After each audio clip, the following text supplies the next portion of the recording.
નમસ્કાર, real power news સાથે હું છું આપનો સાથી મિત્ર પ્રકાશ પટેલ। સમાચાર મળી રહ્યા છે પાદરાથી। પાદરા સરકારી હોસ્પિટલમાં છતના પોપડા પડ્યા, સદનસીબે જાનહાનિ ટળી। પાદરા આરોગ્ય કેન્દ્ર બન્યું જર્જરિત। કોઈ પણ જાનહાનિ કે દુર્ઘટના સર્જાશે તો જવાબદાર કોણ?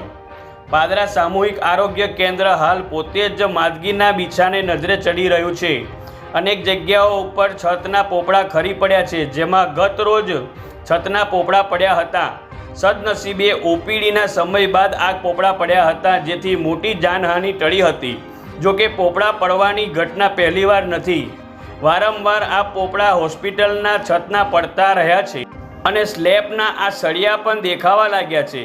હજુ પણ કેટલીક જગ્યાઓ પર પોપડા લટકે તેવી સંભાવના દેખાઈ રહી છે। છતના પોપડા ખરતા હોસ્પિટલ મેનેજમેન્ટ અને આરોગ્ય કેન્દ્રની નિષ્ફળતાની પોલ ખુલી છે। હાલ સામાન્ય છતના આ પોપડા પડવાના બનાવમાં કોઈ ઈજા પામ્યું નથી, પણ આગામી સમયમાં મેનેજમેન્ટ વધુ ચોકસાઈયુક્ત કામગીરી નહીં કરે તો કોઈ પણ દુર્ઘટના સર્જાશે, તેનું જવાબદાર કોણ? આ બાબતે હકની વાતના સંગઠનના વિકી શ્રીમાળીએ વહીવટી તંત્ર પર આકરા પ્રહાર કર્યા હતા। પ્રકાશ પટેલનો report, real power news, Padra.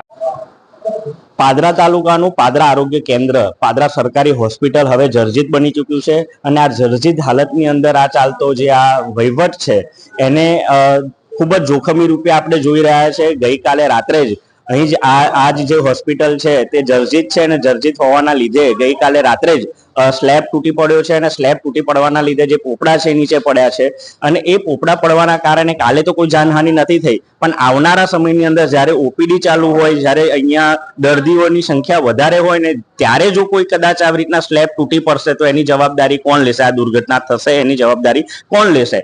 એટલે પાદરા હોસ્પિટલની અંદર તમામ જેટલા પણ સ્લેબ છે એ અત્યારે જર્જરિત છે। લોખંડના સળિયા દેખાઈ રહ્યા છે, સ્લેબ ગમે ત્યારે તૂટી પડે એવી કન્ડિશન છે।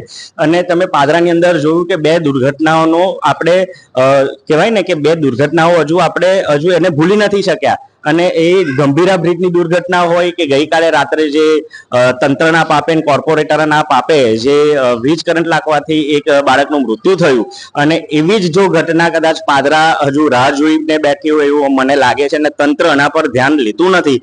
તંત્રને માત્ર અમારા જેવા સામાજિક આગેવાનો વાત પહોંચાડવાનું કામ કરે છે, તંત્ર એ કામ કરવાની તસ્દી લેતું નથી। આવનારા સમયની અંદર જો અહીંયા કોઈ જાનહાનિ થશે તો એની જવાબદારી કોણ લેશે? અને સાથે સાથે જ અમે એવી માંગણી કરીએ છીએ કે વહેલી તકે આ જો દુર્ઘટનાને ટાળી શકાય એવી છે, એટલે આવો કોઈ રિસ્ક સરકાર ના લે, તંત્ર ના લે અને વહેલી તકે જે આ જર્જરિત હાલતમાં જે આ હોસ્પિટલ છે તેને કદાચ આ સ્થળને બદલીને કોઈ નવી જગ્યા પર એની શરૂઆત કરવામાં આવે કાં તો નવી બિલ્ડિંગ બનાવવામાં આવે એવી અમારી માંગણી છે। વધુ સમાચારો નિહાળવા માટે રિયલ પાવર ન્યૂઝ ચેનલને લાઇક કરો, શેર કરો અને સબસ્ક્રાઇબ કરો।